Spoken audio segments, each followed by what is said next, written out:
Good morning, and thank you for joining me, Joanna Broughton, this morning. I am at Cromford Canal. Those of you who live near me will know what I'm talking about. I've been walking this morning since 7 o'clock, more or less. Oh, there's a little robin there, how sweet.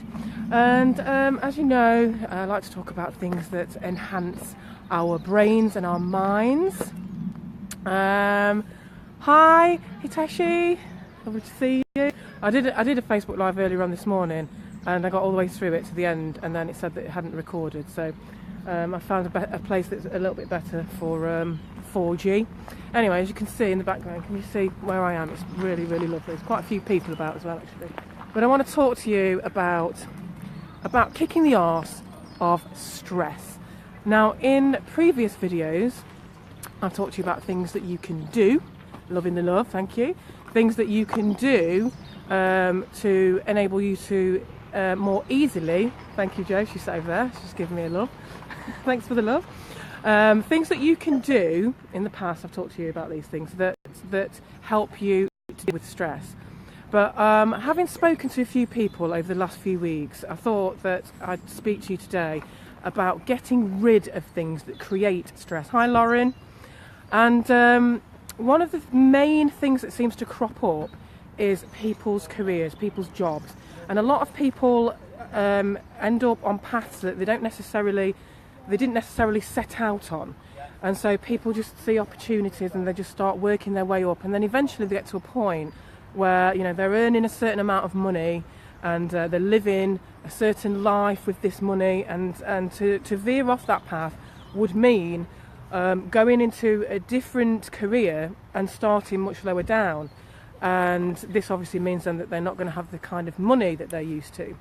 And to this I would say that actually you need to look at how important the money is in your life. Now, money gets us the things that we want, but money is just a means to an end. Money on its own means nothing.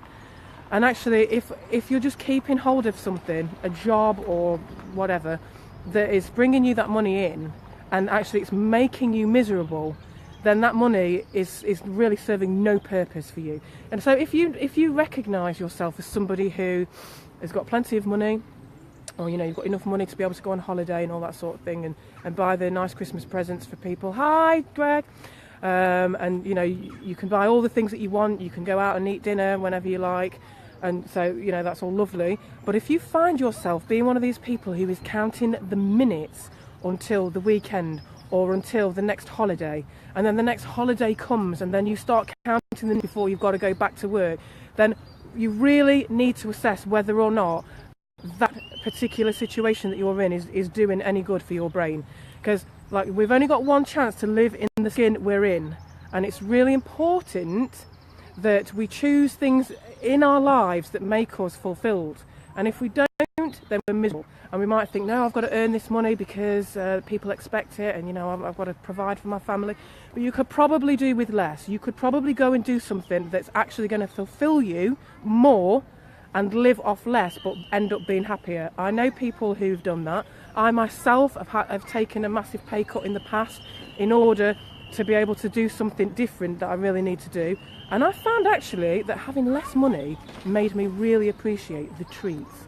So things that I would treat myself to every week or every day if I fancied it, that I then couldn't afford after I'd changed my situation. I found that when I did treat myself to stuff, I really appreciated those things. And so even that, even the fact that being, oh, this car's behind me, that's not pretty, let me turn around this way. So even being less well off makes you appreciate things more. It's crazy, I know. It takes a little bit of getting used to and all the rest of it. So I'd like to have a little think about that. If you're one of those people that I mentioned earlier, one of the people, my friend's like running away from me now because she thinks I'm going to get her on camera, which I'm not. So if you recognise that, have a little think, just do an assessment of what you really need and see whether or not doing something that is going to make you happier, something that you would enjoy doing, something that's not going to make you like feel dread and anxiety, then you know just see if there's something that you can do about that. Because it is so important that you look after your mental and emotional well-being. I can't stress that enough, because stress is the biggest killer. It might not kill you directly, but stress causes really bad stuff. And so, you know, we're all concerned, we're all, you know, worrying about whether if we eat broccoli, whether it gives us cancer or prevents cancer, etc. And we all are concerned about that, but we don't stop and think about how stress is actually increasing our chances of getting cancer and all sorts of other terrible diseases. So you need to eradicate it. You need to do it, and you need to do it super soon, because you don't want to end up living in a state of chronic anxiety and chronic stress, because it's not good for you and it's not good for the people around you. So that's all I'm going to say about that for now. But I am just going to mention something that I'm really excited about before I leave this morning, and that is the fact that I am going to, in the next couple of weeks, going to be doing, hi Olivia, hi Sophie, I'm going to be doing some meetups. Now, if you don't know what a meetup is, it's a workshop, or it's whatever people want it to be. For my meetup is going to be a workshop. People will come along, we'll learn some dead good stuff about our minds and how we can make them work for us in an optimal way. It will be loads and loads of fun. There'll be stuff for you to do in the sessions, and there'll be stuff for you to take away so that you can just create new little habits that end up making you superhuman, even more so than you already are, obviously. So what I'd like is a little bit of feedback. Hi Sarah. What I'd like is a bit of feed forward, actually, because I haven't done it yet. For those people who live nearish to me, just let me know if you'd be interested in coming along for a couple of hours, once a week, once a fortnight, or whatever.